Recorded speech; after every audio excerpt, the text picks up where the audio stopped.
Bonjour à tous, dans cette vidéo, on va parler de manipulation.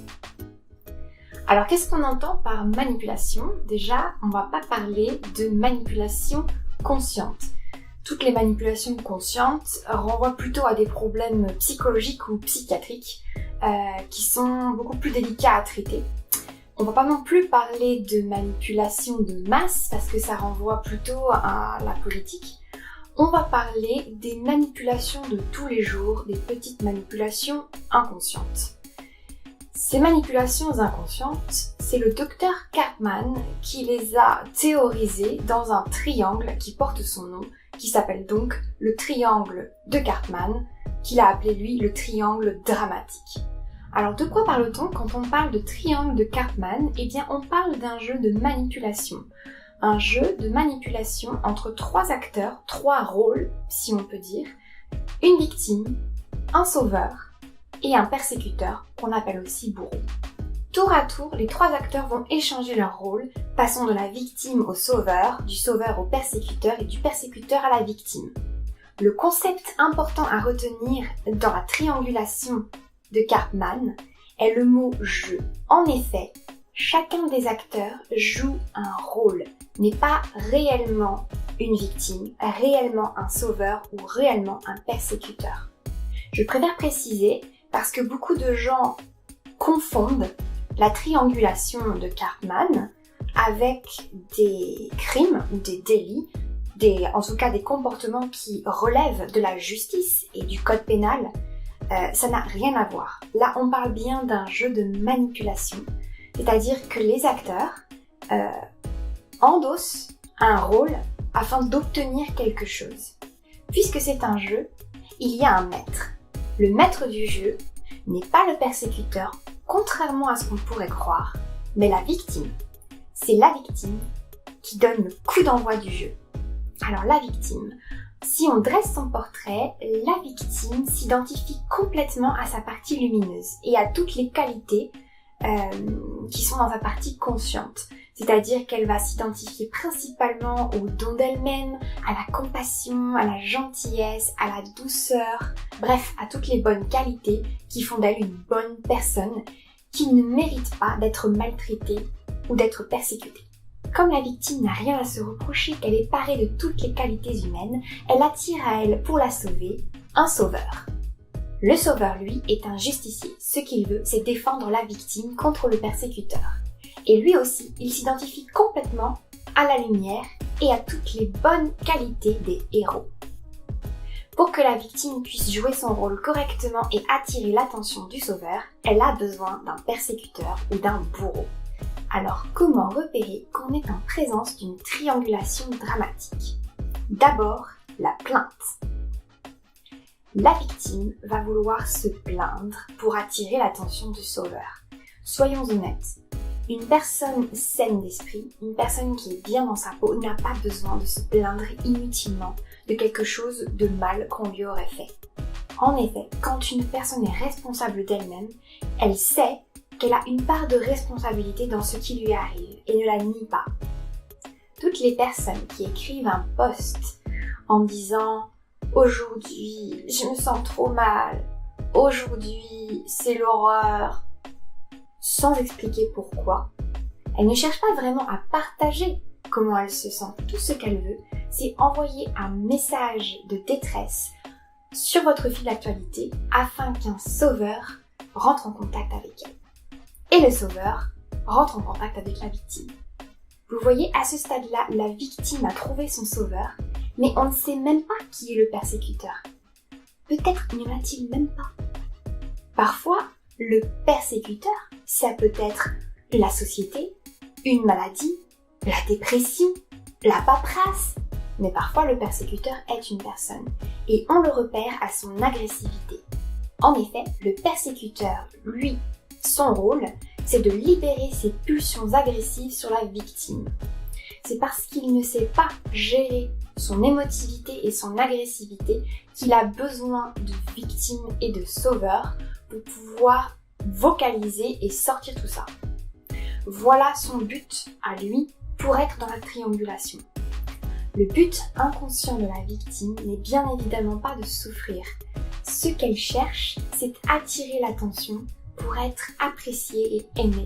Et le comportement de la victime est logique jusque dans une certaine mesure. Son transfert sur le persécuteur lui permet de transférer tout ce qui lui déplaît en elle sur une personne tierce. Du coup, elle devient pure de tout péché, de tout mauvais sentiment, de toute agressivité, puisqu'elle a tout remis au persécuteur.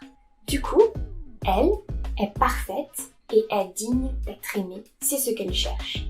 Dans les 5 blessures de Lise Bourbeau, les 3 profils qui sont les plus susceptibles d'endosser le rôle de victime de façon volontaire sont le dépendant affectif, le rejeté et le masochiste. Alors, la notion de dépendance est très importante dans cette triangulation. Le dépendant affectif va quasi systématiquement être une victime. Pourquoi ? Parce que le sauveur, lui, est un contrôlant. Le sauveur, lorsqu'il est dans la triangulation, son but, c'est d'obtenir le contrôle de la victime.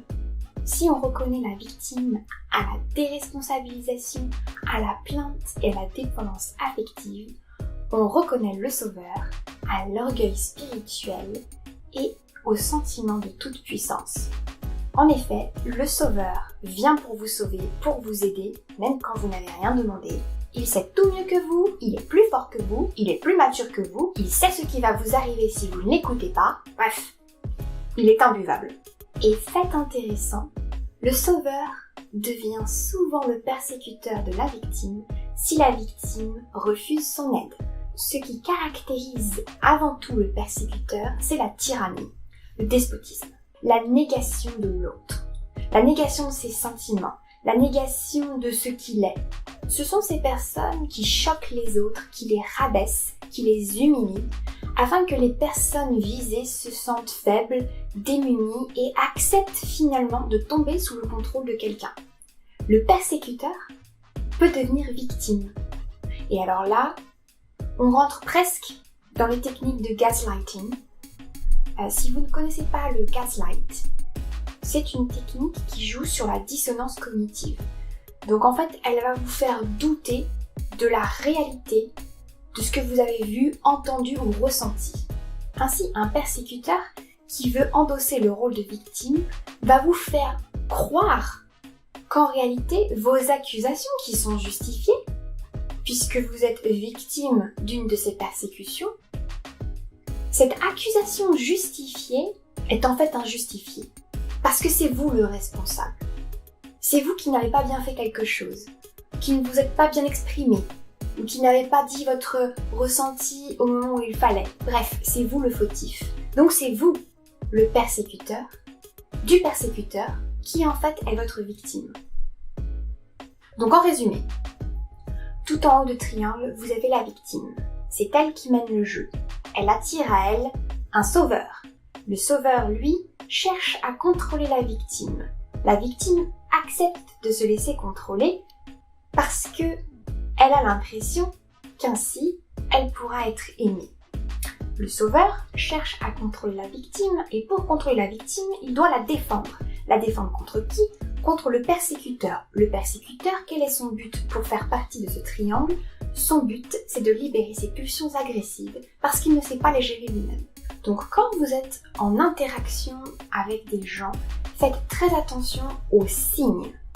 La plainte, la déresponsabilisation, la dépendance, le transfert, le contrôle, le sentiment de toute puissance, l'orgueil spirituel, l'agressivité, la tyrannie, la négation de l'autre. Il existe beaucoup de techniques pour sortir du triangle Karpman.